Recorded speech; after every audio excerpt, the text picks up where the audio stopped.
Ngayon ho, mga bossing, eto. Saan ba yun?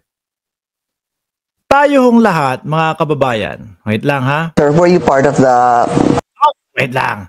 Tayo hong lahat, mga bossing, sabi natin, sino ba kaya talaga ang nagsulat, no, nung affidavit ni Gutesa? Kasi madami ho sa atin ang nakapansin, mga boss chief amo sir, na yung kung paano, no, ipaliwanag ni Gutesa yung kanyang affidavit, parang hindi ho tugma.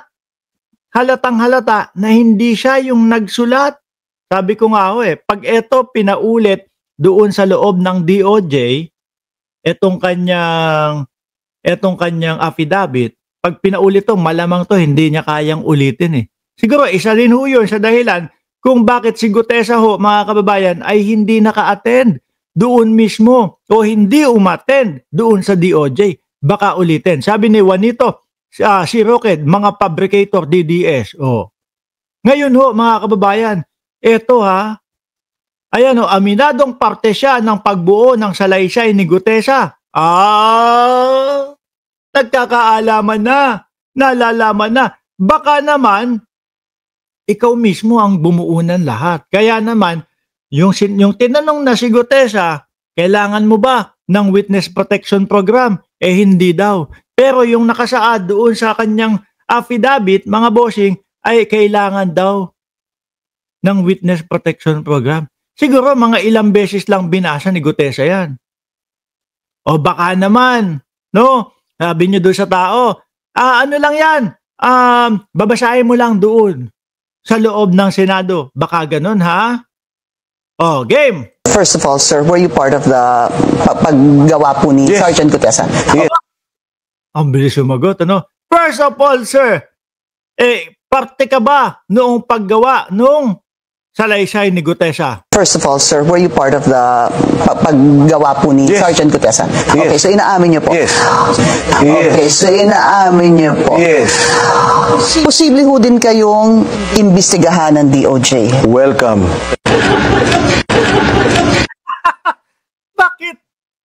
Ano po? Kasi mga kababayan, unang labas ni Mike Defensor patungkol dito doon sa kay Sergeant Gutesa.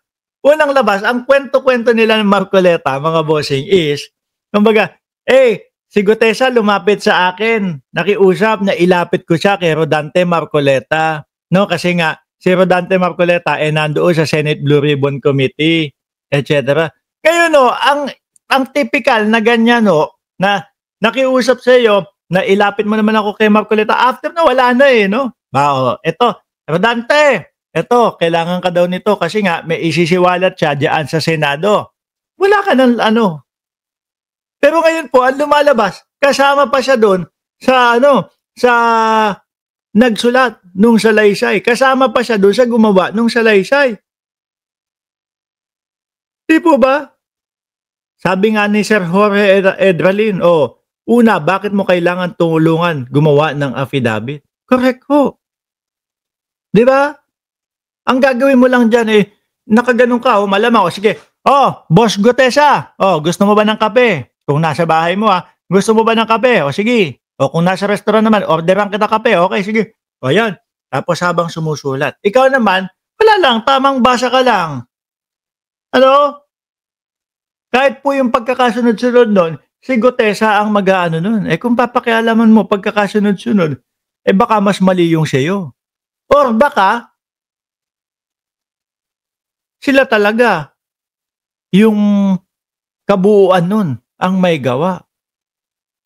Kasi base po sa nakita natin, kung paano po binabasa ni Gutesa doon mismo sa Senado. Mali-mali po Di ba?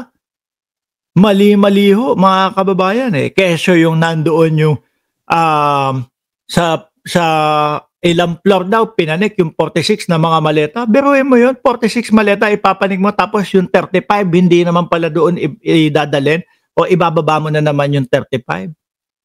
Tapos ang pagdeliveran nyo, ang pinagdalan nyo, kinukumpunin bahay. Anak ng tokwa. Sino tatanggap nun?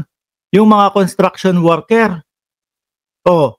Halata ho kasi mga kababayan. Ngayon, eh syempre ho, dahil dyan sa pag-amin, ulitin ko ha, dahil dyan sa pag-amin niya na yan, yes, kasama siya doon sa paggawa ng salaysay.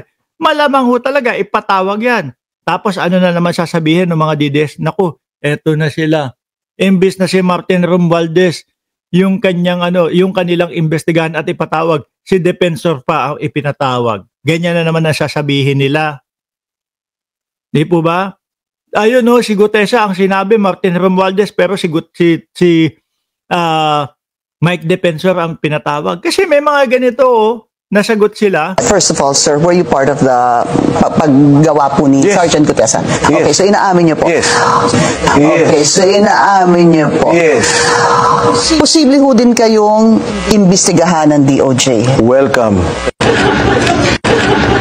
Si Marcoleta.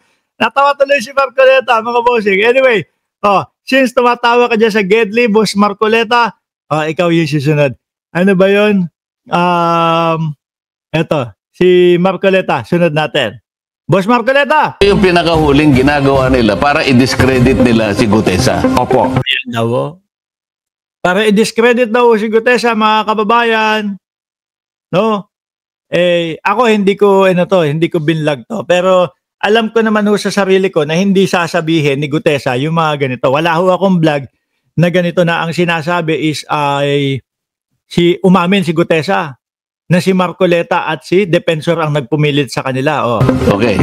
Merong post sa isang page At syempre same location si Marcoleta doon sa Net25. Magsusumbong. kung tawagin ay Kabayan Patrol. Ako. Sinirculate ito across sa social media. Ito yung nakalagay na post na kung pwede na si Direk. Yan.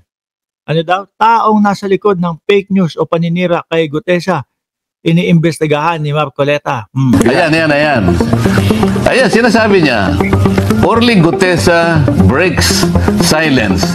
Pinilit lang ako nila Defensor at Marcoleta. Wala ho katotohanan yun. Ako mga kababayan, kailan ko pa ba nakita yun, Cherry? Siguro nakita ko na yun pero hindi ko binlag dahil alam ko hindi naman posible yung ganung mangyari. Hindi nga makita si Gutesa tapos biglang may ganyan. Tapos biglang sasabihin pinilit lang. Pero ang tingin ko dyan mga boss mo sir, kumbaga ito namang dalawa Tingin ko lang yun Posibleng mali, pwedeng tama din po. Kayo, ganun din naman kayo, di ba? Diyan sa comment section.